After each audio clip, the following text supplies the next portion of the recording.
Welcome back to Halftime. I'm Jessica Coody, and we are so excited to kick off a brand new Husker football season. But with that also comes a brand new season of our President's Halftime Show with Nebraska President Dr. Jeffrey Gold. We're so excited to have you back each and every week and to be chatting about all the things that are happening across the campus here at the university. But before we dive into football, how about that opening weekend for Husker volleyball? Oh, absolutely amazing. I had the pleasure of being at PBA and just feeling the excitement of seeing the team. And it's so great to have our coach get off to a really solid start and see all the talent that she's got on the hardwood and so much beyond that as a community leader and, of course, as a former champion herself. Just all the pieces seem to come together. Just amazing.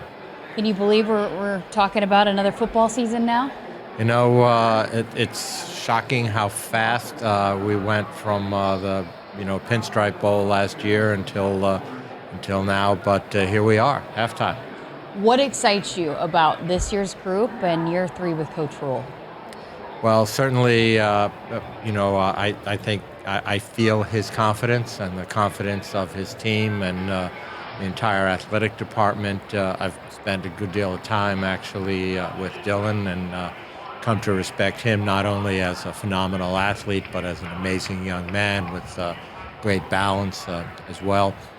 And so, this is a time of year that we all look forward to with great expectation, but also understand that, frankly, with NIL and all of the other things that are occurring around us and with us, that the Big Ten Conference has probably never been more competitive than it is today. So this is, we all come at it, and I'm sure nobody more than Coach Rule with great expectation, but the reality of it is that this is not going to get any easier year over year either. Well, you just celebrated your 1-year anniversary back on July 1st. What kind of stands out to you as you look back and reflect upon year number 1? Well, first of all, it's been a great year.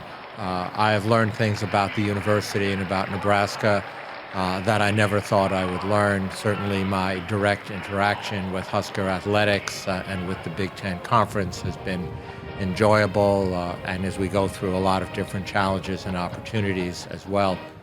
But I would say it just reinforces my commitment and my conviction as to why I accepted this responsibility.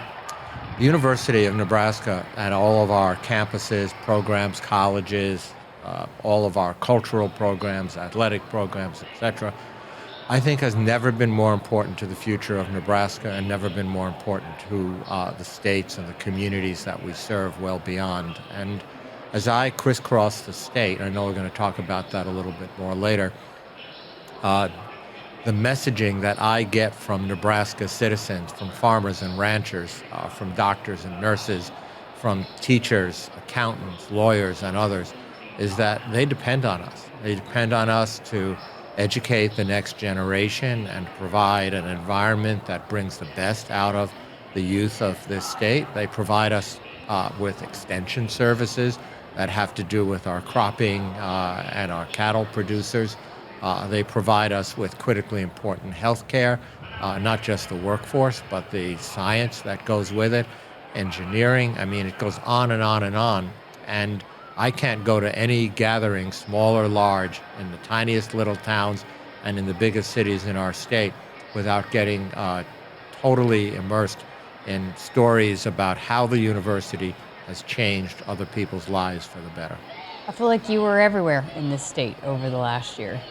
Well, certainly I don't like to sit at my desk. I didn't go into this to balance budgets, and unfortunately, that has become a very difficult reality for us to deal with, both the state and some of the federal changes that are actively ongoing. But, the budgets are a tool to accomplish a mission. And the mission is an altruistic mission that isn't in it for financial return.